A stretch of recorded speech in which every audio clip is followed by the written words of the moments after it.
And we're back again. Hello. My name is Madeline McNeill. I am a body philosopher and a singer. This is Body Talk and my friend.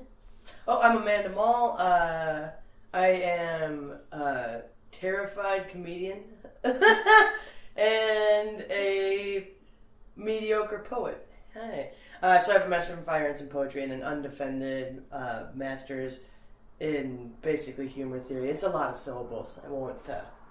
We just had it in the last one, so yeah. Today's topic for this kind of focus session, we're doing these little focus sections because I tend to go all over. Even I try to posture myself so that it's enclosed, it keeps it together, but it just doesn't happen. Very associative. That's kind of how my brain works. So today, for this portion, we're gonna investigate the. Not even the blank. We're not going to investigate a prepositional phrase of something. We're going to just investigate persona. So persona. Go ahead. So interestingly, persona takes different shape based on the different subgenres of art that you use. Okay? Different forms of performance artists utilize persona with a different approach and a different goal in mind. So, I think the most pervasive use of persona, and you probably are on board with me with this, and once I say it, you're going to go, oh yeah! So the most pervasive use of persona, I think, comes through improvised comedy, right? So, improv, right? And improv has to be the best use of persona because it requires a character. It always, you don't know who you are yet, but you do something to get on stage, and then you're suddenly a persona. And you don't even necessarily know who you are, and then you yes and to try to construct that character and better understand it yourself and make sure whoever else is with you understands it. And then that is that persona. And I think persona is a way to acknowledge the fact that it's a character and I'm still trying to play to the top of the intelligence of that character.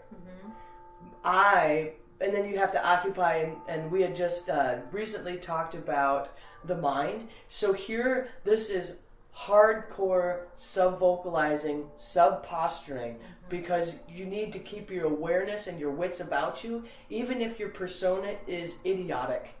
Needs to be able to keep up with the scene, keep up with all the information going around so you don't walk through the tables somebody just established in the last scene, right? So I think improv comedy, and some people have an issue with using just the word improvised comedy. I think long form does it.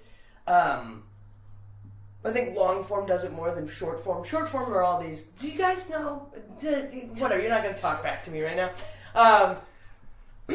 So do you know the difference between short form and long form improv? No. Okay. So man, are you so excited? So excited to learn this. So long form. Okay. So let's start with short form because this is what most people know. Short form improvised comedy, whatever, is all the. Have you seen Whose Line Is It Anyway? Yeah. That's that kind of stuff. Yeah. The game is already decided. You don't have to go out discovering the game, right? And it's got persona in it. A lot of the time, it's just trying to be witty and do kind of listy stuff, and very reactive, very like ding, ding, ding, ding, ding, and just hammer it out. And the issue with the short form is that these games are all already established, so you can practice them. The thing that complicates it is the audience suggestion, and then suddenly you have to filter through all of your subconscious to try to get something to come out within that camp, okay? Because you can't just prepare jokes and then like hope somebody picks your kitchen item. Oh, I hope they pick colander. No, the salad spinner. No. So that's short form. Yeah. See how I keep doing this like the supposed dialogue thing? I just want to talk about it so bad. Long form is basically a movie length made up thing. It's outrageously difficult. For me, it's incredibly difficult. For a lot of people, it's totally, totally difficult. And it starts with a suggestion. And then you have a couple of characters, however many, establish themselves. Very, very sincere, very not trying to be funny at all. At all. This is where it builds for a while. The more mundane, in fact, this first setup is, the clearer everybody's character is, the clearer the situation is going to be, and then you act within it. And then so you keep going seriously, until something gets fucked up. And it will. It will, because you're making everything up on the spot. It's almost impossible to account for everything. And something will get just slightly odd. And then everybody pays attention to that thing, and that becomes the game. And then you keep moving through these scenes with your character. You keep moving through scenes for like an hour and a half. Sweet. It's so hard. Yeah. It's so hard. So, long form is like the most, I think, the most difficult exercise of the processes of sensory experience, the self-generated processes of words. Oh, it's so hard. It's so hard because you're constantly, and this is making a lot of sense, because you're constantly sub-posturing, constantly sub-vocalizing through the entire thing. Because I know you're Madeline when I recognize you. But right now you're playing the character of the pirate's parrot. And I have to consider you to be both at the same time. And I have to trust you as yourself to play to the top of the intelligence of this parrot. Yeah. So that, huge example of persona. Persona being an elemental presentation of an identity. Persona can never be a complete identity. Because complete identities live through lives.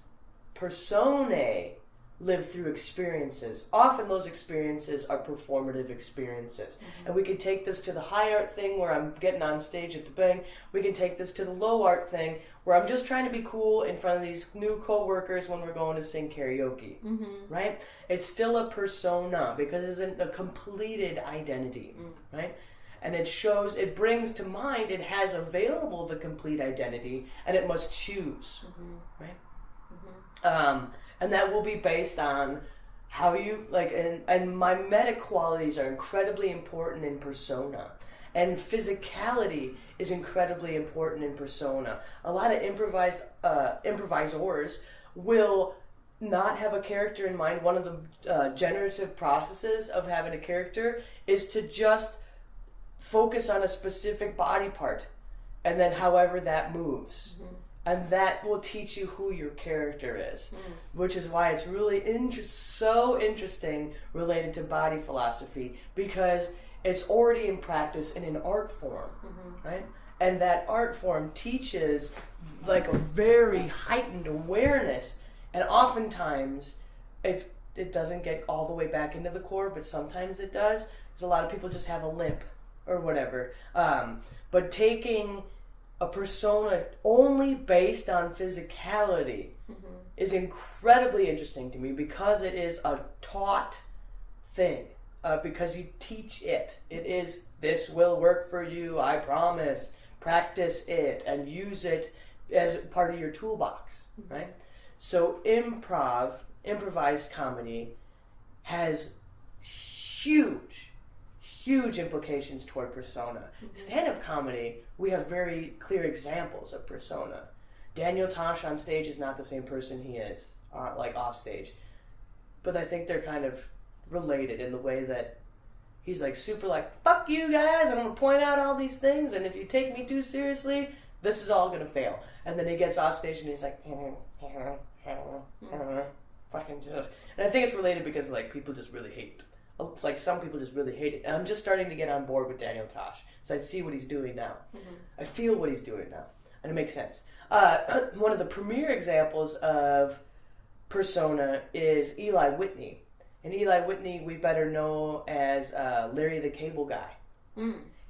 Larry the Cable Guy comes out of the persona perceived out of Jeff Foxworthy's jokes. So that you might be a redneck if, did you get Chuck stuck? You didn't bring your Chuck with you, did you? Like, this whole idea of this redneck persona. And Eli's like a really well-spoken dude, on the regular, like in his normal, in the vastness of his identity. Mm-hmm. Well-spoken dude, really smart guy. And then he's got this persona that's outrageously successful. So much so that he can sell you heartburn medication. Right? Super successful dude. Mm-hmm. Maybe falling down a little bit, but I don't know. Once you get on commercials, it seems like... It seems like persona is something that is kind of consumed in a short period of time. Yep. You get an idea of it, and it's kind of this window of communicating it, and so that a person who's engaging with you will be like, okay, got it, and then they kind of go with it for a while. Is that? Yeah, it organizes a perception. And it organizes a portion of the identity as the identity engages with the entire body and character. Okay? Because you can't be a character without the way that your body moves. There's a whole lot of subconscious things happening and sub-posturing things happening that make a character itself. So it's a way of... reducing. It's a reduction, and then by reducing it, so now I'm going to get on PBS cooking show on you, by reducing the orange juice on the stove from 1 cup to 2 tablespoons, you are heightening the flavor of the orange juice, man. And then once you put it in that sorbet, wow, it's going to be super potent. So it's like you're just creating like a really potent example of a thing. Uh-huh. A potent example of an identity. Yeah. God, I struggle with that just in myself. Like, how do you create a persona of a body philosopher? You can start by just condensing it down. Yeah. And what you would have to do is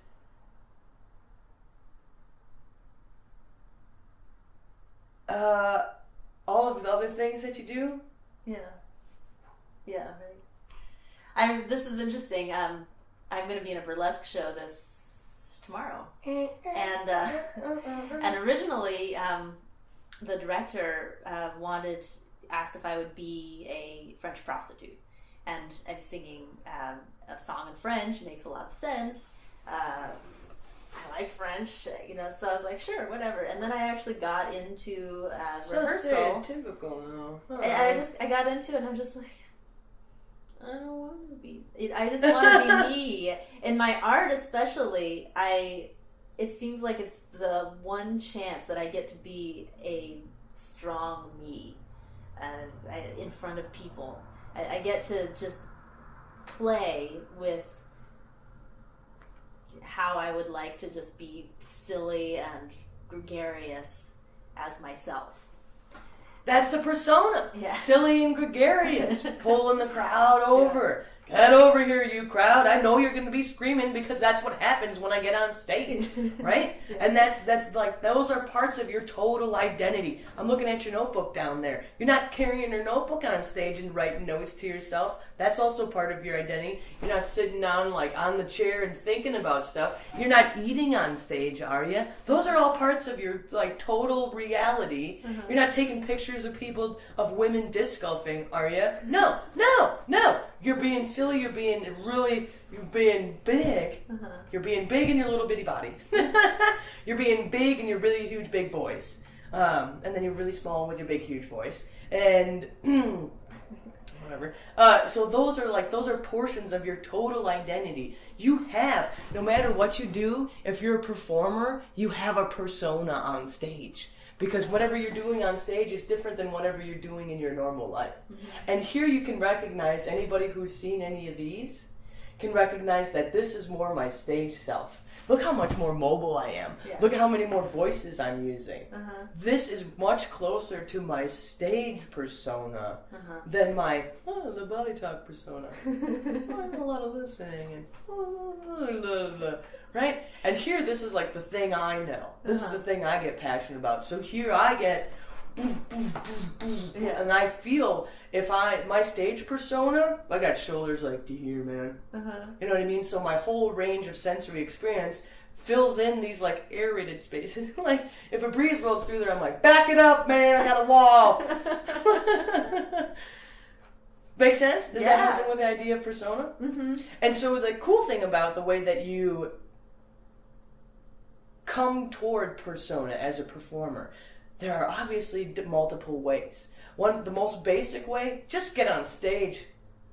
And get on stage and get on stage and get on stage and get on stage and get on stage and get on stage and get on stage and get on stage and get on stage and then get on stage and then get off the stage and go pee and then get on stage and then get on stage and get on stage and get on stage. And so that's the most basic way. This is the preaching towards specifically stand-up comedians to say, the more you're on stage, the better you will know who you are on stage, the better you will know your construction of jokes, how to deal with the audience, how to read the audience, and how to move forward and skip material and get to this other bit of material, and to kind of shade your personality and shade your persona to make it something that translates to the audience. And because they go, you're right, I agree with you, and now I am laughing. So you have to make people agree with you. So that's the most basic way for a stand-up comedian. Otherwise, you can Eli Whitney it, dude. You can just find a persona that seems really well known, and that you can pinpoint everything in it, right? And you can fake it till you make it, sort of thing. You can choose a persona. You can choose the French prostitute, and different artists are more or less adept at choosing the characters. And there's this awesome component of empathy and sympathy that comes with artists who have to occupy characters. Characters and personae that are not within the realm of their lived experience. It heightens the sense, and it heightens the amount of realities that you can engage. This is why persona is incredibly exciting, because we were talking earlier about kind of leveling playing fields and then moving superiorities and deconstructing superiorities. Persona is an amazing example of how we can push art to planning a better society to get that reward. Can push persona, push toward the experience of the other as the self, and then suddenly you have more reality within your reality. Don't you want a big, fat, full reality? I got so many reality. Like, I got all this reality. You need some of my reality? I'm going to go away for the weekend. I'm going to only be 3 realities. So I've got these 5. Do you want these for a day? You can share them with your friends. I don't care. Yeah. Right? Hell yeah. Super excited. This is why art is awesome. This is why we need more of it. I really agree. Okay, thanks. Yeah, I know.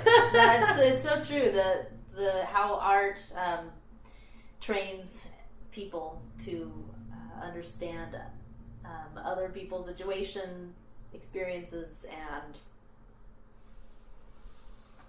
and it can just occupy time. If anything, it occupies our time in a way that connects us to each other, and it's just like this healthy exercise of being with each other. Yeah. And that's really interesting that you point that out, because I would contest that most people say the purpose of art is to communicate with each other. The creation of art is the most intimate conversation you can have with yourself, right? Yeah. Because it's full of tumultuous.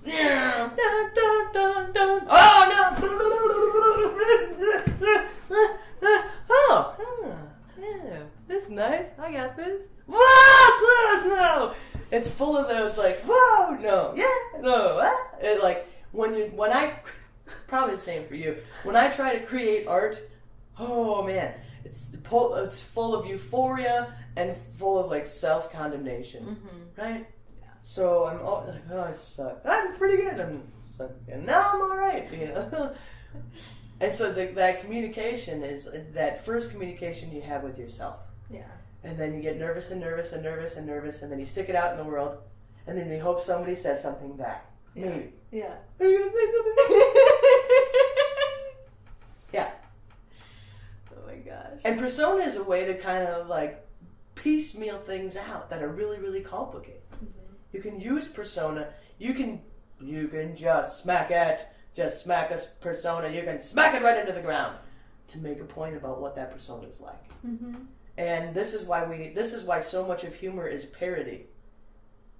Like it's a parody of just going like, here's our example of Trump. Mm-hmm. Here's all our parodies of Trump. Can't we do some parodies of somebody else? So I'll save it.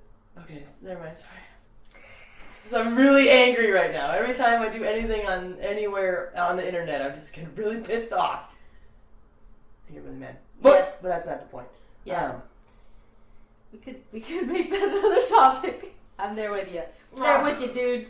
Lose my mind. I know, right? God. Lose my sensory perception experience. Oh God. Yeah. No, Losing all of it. Yeah, we're gonna keep it intact. That's Thanks. Because fuck that bullshit. That's something that I think that could be an appropriate addressing of that topic of not wanting to lose the self in crazy times, because it's important to in this work that I do, in the body philosophy stuff that I do, I really want to communicate the entirety of my identity in a lot of ways, because I think that that's important for people to understand that there's a complexity of the human, of the full human being. And I think in a lot of ways we've adapted to trying to just see other people within this little window, within this persona. I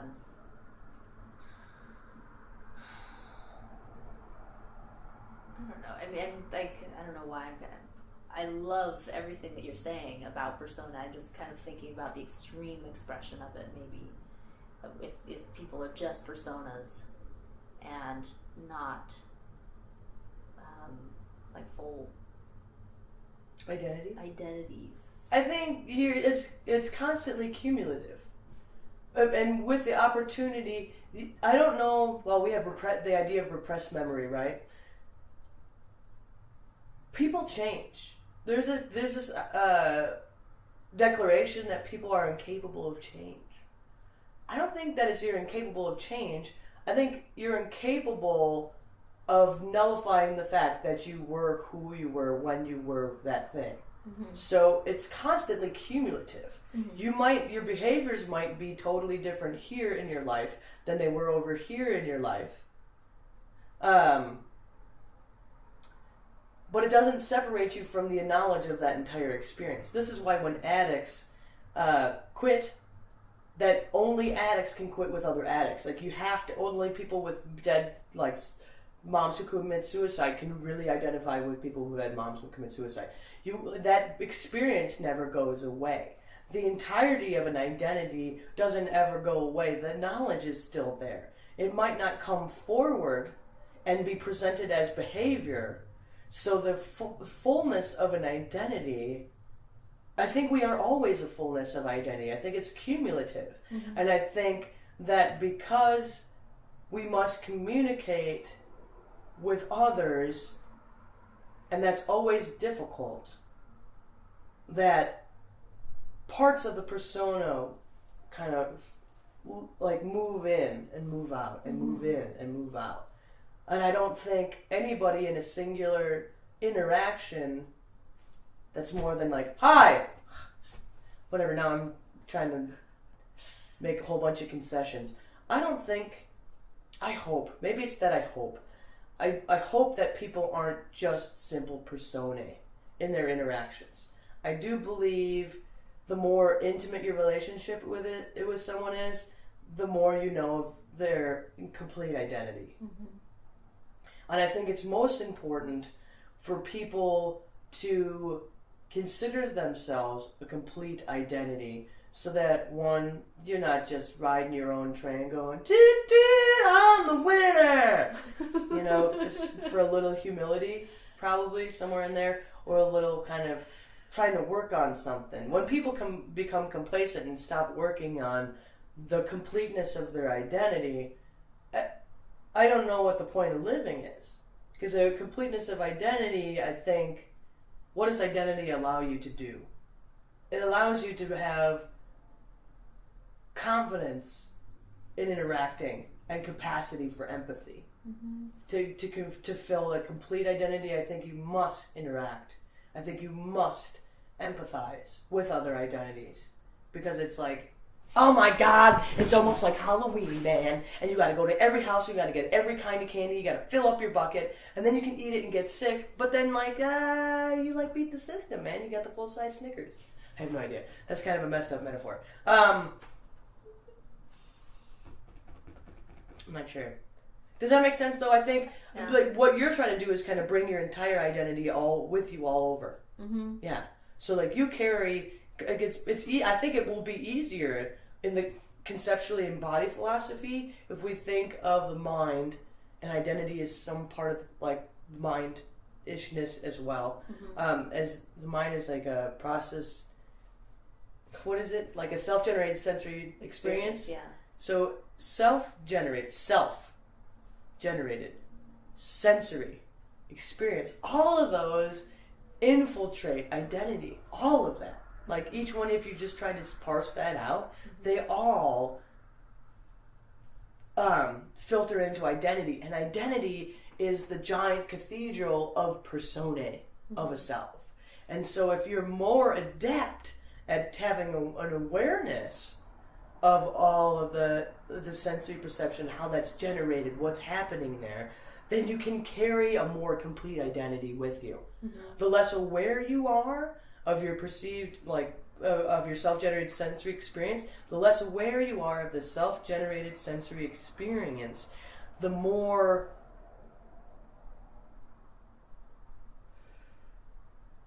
monotone, it took me so long to come up with that word, the more monotone your performed persona will be. Mm-hmm. And sometimes people have to choose a very monotone persona. Mm-hmm. Job interviews, oh my God. You know what I mean? You have to assume a very monotone persona. Mm-hmm. And then you can be your entire self later and be the weird one at work who sings songs all the time. Yeah. Does that make sense? It does, yeah, and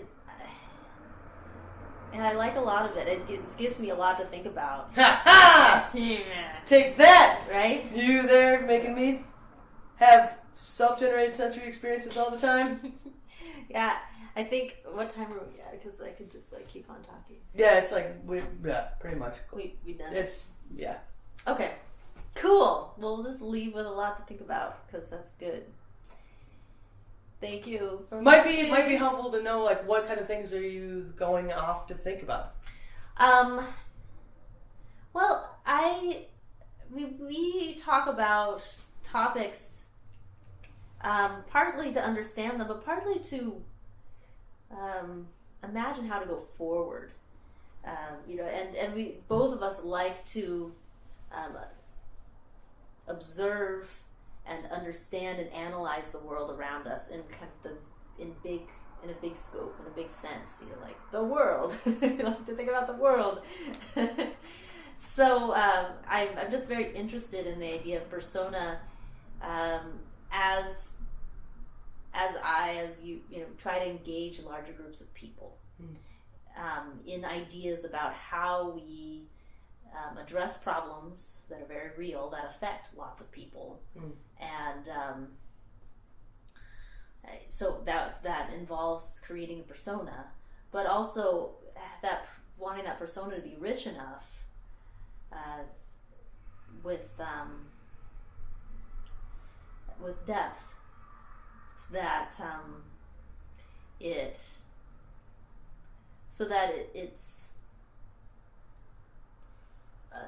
creates kind of a value system for depth. I think that's something that I struggle with, because again, persona is something that you see in a short amount of time, and you can only get so much of something. So if I'm trying to communicate depth in a short amount of time, how do you do that? How do you create a little advertisement for myself so that I can reach more people about depth, but it's only this anyway. It's a really interesting problem, but I really like approaching it in this way in terms of persona, because I think it's absolutely applicable. I think it's right on. I'll consider that as well. Yeah, because that is a conundrum. Because normally that knowledge is gained over a series of interactions. Yeah, and that's exactly right, and that's the conclusion that I'm coming to. I just need to talk to people in person. And that's something that we don't do. That's something about our society that is not common. We do a lot of sitting in our own spaces, maybe on the computer, and not actually being in face. We don't have a rhythm of life that allows us to be in contact with each other a lot. And so I think of I'm just going to go couch surfing for a while, and talk with people. And then, a couple days go by, and then I'll go to the next person and do that. And, I don't have a car. I'm always on the street walking, and I see people that I know, that are also walking, or sometimes in the car, they'll hi, how are you doing? And then they'll stop and we'll talk. So it becomes this interaction, which can allow for more depth. And then keep moving, and it gets to your ideal where you just hang out in one spot and everybody comes to see you. Yeah. I mean, I like less itinerant. Like that. It seems a little self-aggrandizing. But it's like if people want to know about something, instead of going where the hell is Madeline this week? It seems like there's a rhythm, a way to do it, and I'm trying to figure that out. But it seems like I've tried a lot of the advertising stuff, the internet stuff, and it doesn't communicate as well as just talking to people about it. Yeah. And doing something like this, where I'm talking to you, and then it's being recorded, documented, and then that intimate conversation is being broadcasted. That puts people in the position of either you or me, or either or both at different times, where then observers, people witnessing it and experiencing it, can go, I would have had this question right here, and I want that, and then it can, because we're I'm going to be in agreement with you a lot, and then now I want to hug my husband and be sorry, I gotta make fun of your thing, whatever. But it gives people an opportunity to go now if I saw this whole thing and I have this one question, there's my question, how do you do that, and then it kind of facilitates more conversations out of one conversation, which is nice. Which makes it a little bit easier to do the internet thing, rather than just go find the people thing. When do you work today? Everybody's working all the time. Thanks for tagging on the end of there. I'm Amanda Maule, aka the Mauler, and I'm Madeline McNeill, aka Madeline McNeill, body philosopher, singer. Thanks so much for watching. Cheers. Cheers. Yeah.